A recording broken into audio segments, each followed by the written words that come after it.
The highly anticipated Mortal Kombat 2 has finally been released, raking in $80 million at the box office in just 2 days, breaking the record for video game adaptation films. After many years, the alien fighting frenzy has once again swept across 120 countries worldwide, with a single fight scene costing $30 million.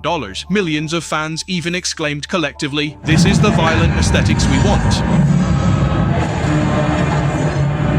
Hello everyone, I'm Tiger Cat. Today I'll be analyzing this hardcore explosive sequel that carries the youth of countless people while being uniquely ingenious. If you're interested, head straight to the cinema to appreciate it. Without further ado, let's get to the main points. In ancient times, to restrain dimensional wars and preserve the gods' power, the gods decreed that winning 10 consecutive Mortal Kombat tournaments would allow the victor to legally and compliantly annex the loser's world.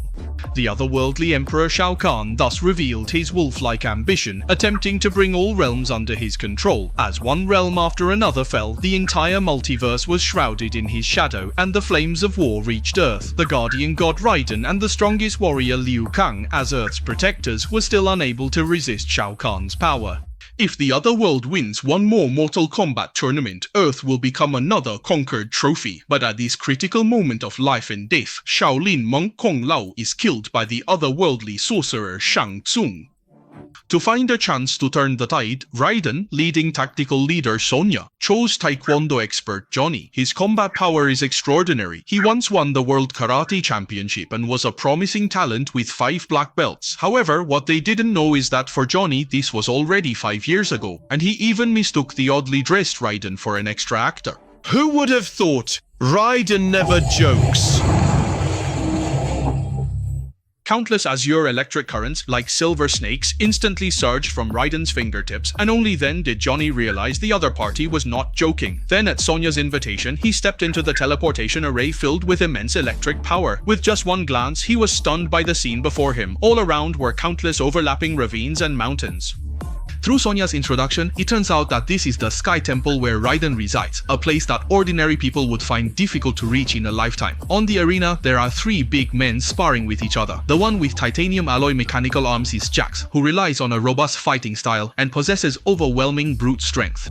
The person in black armor beside him is named Cole, a descendant of the ninja Scorpion, whose armor has the ability to absorb attacks and strengthen itself. As for the man in red who joined later, he is the previously mentioned strongest warrior, Liu Kang, who is top tier and can release terrifying flames from his palms, leaving enemies with no escape. A series of dazzling skills left Johnny dumbfounded and made him want to back out.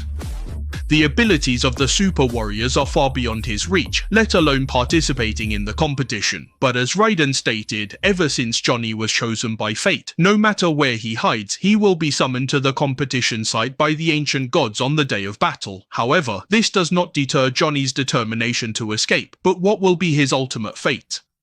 At the same time, the other world was also making full preparations for this year's Mortal Kombat tournament. The sorcerer and martial artist not only used necromancy to resurrect 3 key figures, but also ordered the theft of the god-level artifact, the Shinnok amulet. It amplifies the holder's power, allowing them to instantly recover, even if struck by lightning or severed, which is the key power that later enables Shao Kahn to gain immortality and crush Raiden. In the blink of an eye, it was the first round of the Mortal Kombat tournament. The ancient gods would select 2 contestants from each participating faction, and only the winners would advance to the next stage of the competition, even having the right to decide the fate of the losers. Life and death. This also puts all the contestants on high alert. The next second, a dazzling silver-blue halo lit up on Sonya, clearly the mark of being chosen by the ancient true god. But just as everyone was on high alert, the ancient true god made no further moves. Could it be that only one contestant is summoned this time?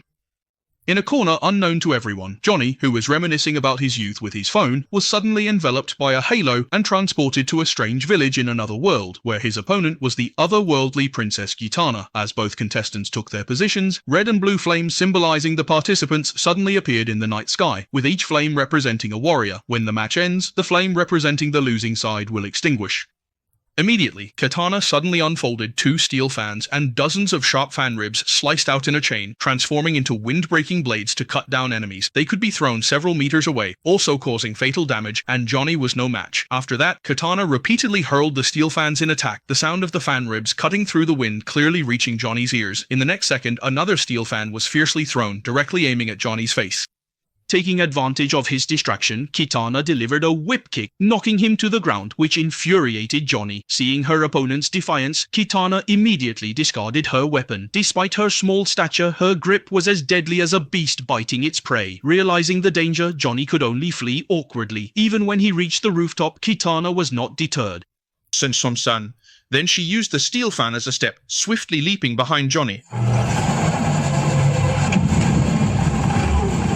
Under the frenzied onslaught of the two cold steel fans, even though Johnny wanted to continue fighting, he could only collapse to the ground as his strength was exhausted. Surprisingly, Kitana did not deliver a fatal blow to Johnny. As the battle ended, the flame symbolizing Johnny suddenly extinguished. Next came the second match between the two sides, with Sonya facing off against Shao Kahn's queen, Sindel, who was also the fourth resurrected revenant.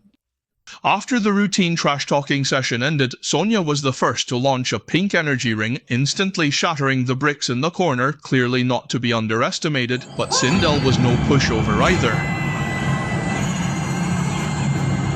The undead power enhanced by dark magic, combined with her own magical essence, allowed her supernatural physical attacks to reach their peak. The knocked-back Sonya dared not be careless, but Sindel saw through her intentions and immediately locked on with a sonic wave. Fortunately, Sonya spotted the dummy in the corner, and in her close combat domain, Sindel, who relied on long-range attacks, was no match. Now the other world and Earth are tied 1-1, but the true undead weapon of omniscience has yet to appear. One of them is the arm stealer Kano, who is also Sonya's arch-enemy. With the help of omniscience, his eyes can not only emit high-temperature lasers, but also have infrared vision, making him a formidable opponent. But what no one expected